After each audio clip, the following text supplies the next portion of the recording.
Break के बाद एक बार फिर स्वागत है। खबरों में आगे बढ़ेंगे। उत्तरी रेलवे और स्थानीय भूमिधरों के बीच जमीन सीमांकन को लेकर विवाद लगातार बढ़ता जा रहा है। रेलवे द्वारा बार बार नोटिस जारी करने से लोगों में नाराजगी है। आज रेलवे अधिकारी और रेलवे पुलिस मौके पर पहुंचे, जहां स्थानीय लोगों और उनके अधिवक्ताओं ने विरोध जताया।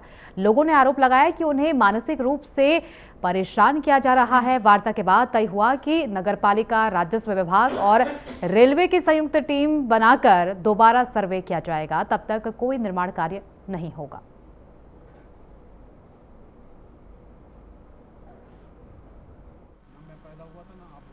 हाँ, रेलवे का और ये ग्रामीण के मध्य जो भी सीमांकन का विवाद हुआ, उसमें मैं यहाँ आया हूँ और दोनों पक्षों की सहमति से ये हुआ है कि इसमें जो नियत की जाएगी और एक राजस्व टीम, रेलवे और नगर पालिका परिषद मसूरी जो भी है उनकी उपस्थिति में इसका सीमांकन किया जाएगा। सर, इसका सीमांकन पहले भी हो चुका है। इसमें रेलवे, मुझे लगता है शायद रेलवे तक समय उपस्थित नहीं हुआ था और सीमांकन हो चुका है पूर्व में, लेकिन अब पुनः उनके प्रार्थना पत्र पर हम पुनः सीमांकन करेंगे इसमें और देखते हैं फिर मौके पर क्या स्थिति होती है। मैं देहरादून में और मसूरी में मेरी जमीनें हैं। कुछ हमारी जमीन है जिसके ऊपर रेलवे क्लेम करने जा रहा है, क्योंकि काफी बड़ा एरिया रेलवे लेना चाह रहा है। तो हम 90% लोग जो हैं वो बेचारे, मैं ये तो नहीं कहूँगा पढ़े लिखे नहीं है, पढ़े लिखे जरूर हैं, लेकिन उनको शायद अपने राइट्स की रियल पावर मालूम नहीं है, तो जिसकी वजह से ये लोग उसको एक्सप्लॉइट कर रहे हैं। 80% लोग यहाँ पे हैं जो बेचारे छोटे छोटे, जिन्होंने बाद में जाके जमीनें ली हैं और प्रॉपर रजिस्ट्रियां हुई हैं उनकी। गुप्ता, क्या है ये पूरा मामला? ये देखो, ऐसा कई सालों की प्रॉपर्टी है और सारी रजिस्ट्री की है और इसमें अब इन्होंने 100 साल के 150 साल की है, अंग्रेजों की टाइम की हमारी रजिस्ट्री, उसमें ये अपना नाम बता रहे कि हमारा ये रेलवे में आ रहा। और जब ये बन रहा था जब नहीं इन्होंने बोला कुछ किसी को। ये तो बहुत पुराना है, हमारा 100 साल से भी ऊपर है। नीचे बन रहा नीचे है और ये तो 100 साल के और 150 साल से अंग्रेजों के टाइम का है और गरीब आदमियों ने बना रखा, पता नहीं कैसे कैसे बनाया ये। रेलवे विभाग का और भूमिधरों की जमीन का विवाद काफी समय से चल रहा है, जिसको लेकर के राजस्व विभाग द्वारा और नगर पालिका मसूरी द्वारा 2 बार पूर्व में सीमांकन करके मुनारबंदी कर दी गई, लेकिन रेलवे अधिकारी उसमें सहयोग नहीं देते और वो इलीगल तरीके से यहाँ पे रहने वालों को बार बार। पूर्व पालिका अध्यक्ष अनुज गुप्ता ने डोर टू डोर कूड़ा कलेक्शन में धांधली का आरोप लगाया। उन्होंने कहा कि 30 रुपए से बढ़ाकर 200 रुपए मासिक शुल्क कर दिया गया है। होटल और संस्थाओं का शुल्क भी 500 से बढ़ाकर 1000 रुपए कर दिया गया है। देखिए, आज नगर पालिका परिषद मसूरी बिल्कुल भ्रष्टाचार में डूब चुकी है। अभी मुझे सूत्रों से पता लगा, एक हमारा भाई अभी हमें बता रहा था कि जो door to door lord Shiva company जो मसूरी में आई है, महाराष्ट्र की कंपनी, वो लोगों से 200 रुपए हर लालकुआं विधानसभा क्षेत्र में बढ़ते अवैध नशे के कारोबार के विरोध में युवाओं और सामाजिक संगठनों ने तहसील परिसर में अनोखा धरना दिया। प्रदर्शनकारियों ने आंख, कान और मुंह पर पट्टी बांधकर 5 मिनट का मौन रख प्रशासन की निष्क्रियता के खिलाफ आवाज उठाई। अवैध नशे का जो कारोबार उसके खिलाफ आज हम लोग संयुक्त रूप से हमारी पुलिस प्रशासन से और हमारी शासन से मांग है कि अविलंब जो है यहाँ का जो स्मैक और शराब का धंधा काफी मात्रा में हो रहा है। युवा जो है, क्योंकि सरकार ने उनको नौकरी आज जो 1 दिवसीय यहाँ पर नशे के विरुद्ध जो 1 दिवसीय यहाँ पर धरना प्रदर्शन हो रहा है, वो एक पहल है, वो एक शुरुआत है। ये शुरुआत में आज आप देख ही रहे हैं, सभी क्षेत्र के सामान्य जनप्रतिनिधि और सभी लोग यहाँ पर एकत्रित हुए हैं। ये नशा हमारे विधानसभा में ऐसे फैल गया है, एक रोग की तरह फैल गया है। जोशी और उनके साथी छात्र महासंघ के अध्यक्ष प्रधान जी, इन लोगों ने जो मुहिम चलाई है, यह जन सरोकार का मुद्दा है और जन सरोकार के मुद्दों को सामाजिक संगठन, स्थानीय जनप्रतिनिधि, राजनीतिक कार्यकर्ता उठाते हैं तो सरकार को संज्ञान लेना चाहिए। आज वास्तव में लालकुआं विधानसभा के अंदर नशा जो है बहुत बड़े दायरे में युवाओं को ले चुका है। तो हमें अपने युवाओं को बचाने के लिए जो आज पूरा उत्तराखंड में सारा युवा और जो पूरे नशे की लत लग चुकी है और पूरा मतलब कहना चाहिए कि अपने जो कारोबार करने के बजाय वो अपने नशे की तरफ जा रहा है, तो प्रशासन इसको और ढिलाई से बदल रहा है।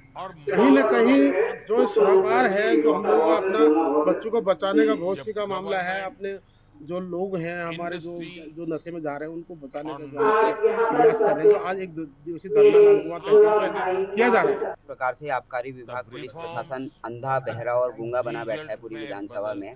आप देखिए पिछले 2-3 दिनों में इन्होंने व्यापक छापेमारी करी है और कल आबकारी विभाग देखिए आप आता है और शराब की भट्टी के मालिकों के साथ जाकर छापेमारी करता है और जो विक्रेता है उनके साथ आप जाकर अगर छापेमारी करेंगे तो आपको कहाँ मतलब शराब मिलेगी पूरी विधानसभा में। आप तो मतलब बिल्ली को अगर दूध की रखवाली अगर देंगे तो फिर समस्या यही है कि आबकारी विभाग अगर छापेमारी करने आता है हमसे पूछने की बजाय वो उन लोगों से पूछता है जिनकी लालकुआं में 2-3 भट्टियां हैं।